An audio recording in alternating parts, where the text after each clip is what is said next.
Jadi gini kejadiannya, Karangga itu sedang menginstalasi sebuah pipa pembuangan debu, di mana itu pipanya lumayan gede ya bang ya, dan itu posisinya ada di atas.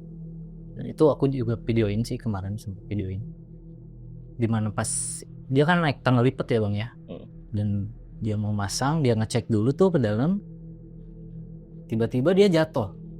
Dan dimana pas saat jatuh itu dia pegangan ke suatu sanggahan, entah itu kawat atau apa ya, gue juga kurang ngeh saat itu.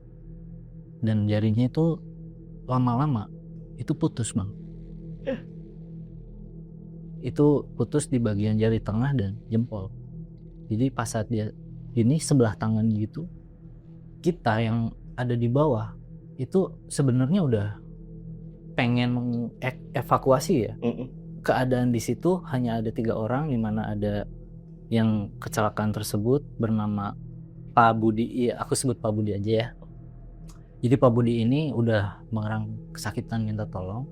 Itu kita nyari sesuatu untuk menyengat dia karena tangganya udah jatuh. Berapa meter dia kegantung itu? Dengan posisi kayak gitu ya berarti ya? Ada 3 meter, ya. 3 meter. 3 meter, ya ada 3 meter, sekitar 3 meter kurang lebih. Nah itu dia udah mengerang kesakitan sampai kita nggak keburu buat mengevakuasi dia, akhirnya dia jatuh sendiri dan jarinya nyangkut di kawat tersebut. Ya, gila. Awalnya gue pikir yaudah ini murni kecelakaan, tapi yang janggal kok bisa tiba-tiba Pak Budi ini jatuh, padahal dia nggak lagi ngapa-ngapain bang, dia cuma nengokin kepalanya doang ke dalam pipa itu, dan akhirnya dia langsung gubrak jatuh. Dia pegangan ke satu sanggahan dan ya disitulah dia jatuh ke bawah. Kita lihat darahnya udah bercucuran, dan saat itu kita bawa ke puskesmas. Alhamdulillah ditangani dengan cepat di puskesmas. Sampai di keesokan harinya gue jengukin ke rumahnya Pak Budi ini, Pak Budi baru bercerita. Apa Jadi katanya?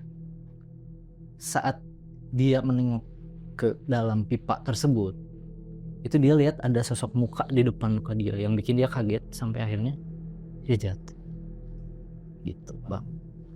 Dan dia jelasin bahwa mukanya itu pucat tapi berdarah-darah,